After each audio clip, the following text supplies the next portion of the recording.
3 seconds.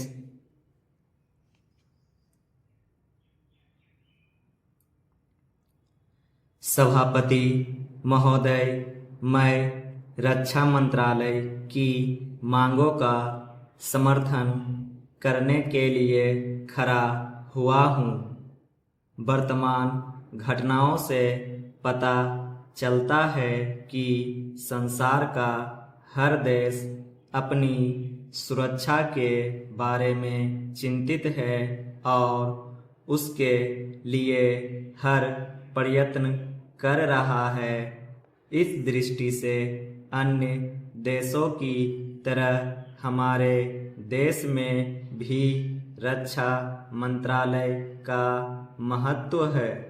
मुझे इस बात की खुशी है कि जहां अन्य मंत्रालयों की उनके पिछले साल के कामों के बारे में काफ़ी आलोचना हुई है, वहाँ इस मंत्रालय की कम आलोचना हुई है।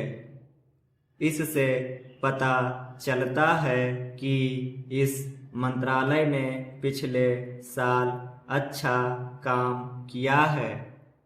मोटे तौर पर किसी भी देश की सुरक्षा नीति का लक्ष्य यह होता है कि दूसरे देशों, खास तौर से पड़ोसी देशों के साथ मित्रता के संबंध स्थापित हो और हम एक दूसरे के मामलों में हस्तक्षेप न करें, लेकिन उसके साथ यह भी जरूरी होता है कि हम अपने देश की सीमाओं और अखंडता की रक्षा करें।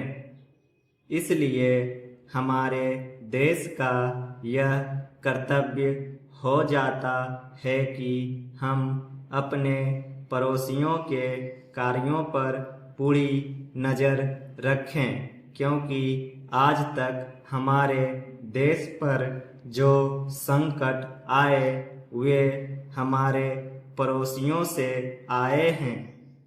1965 में पाकिस्तान के साथ जो लड़ाई हुई और उसके बाद ताशकंद में जो समझौता हुआ वह सिर्फ कागज पर ही रहा। पाकिस्तान ने उस पर कोई अमल नहीं किया। इस दृष्टि से बहुत जरूरी है कि हम अपने देश की सुरक्षा की हर तरह से व्यवस्था करें। हमारा उद्देश्य दूसरों पर आक्रमण करना नहीं है, लेकिन यदि हम पर कोई आक्रमण करे तो हम में इतनी शक्ति अवश्य होनी चाहिए कि हम उसका डटकर सामना कर सकें। आप जानते हैं कि पिछले दिनों पाकिस्तान को अमेरिका और चीन से काफ़ी मदद मिली है। रक्षा मंत्रालय की रिपोर्ट में भी कहा गया है कि पिछले साल अमेरिका ने पाकिस्तान को 1500 करोड़ रुपये की फौजी सहायता दी है। आज जहां हम फौजी सामान के लिए अपने कारखानों की मदद से अपनी शक्ति बढ़ाने का प्रयत्न कर रहे हैं, वहां पाकिस्तान संसार के देशों से फौजी सामान खरीद रहा है।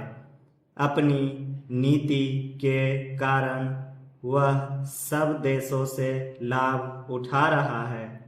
मेरा सुझाव है कि हमको भी अपनी शक्ति बढ़ाने के लिए संसार के अन्य देशों से अधिक फौजी सामान खरीदना चाहिए।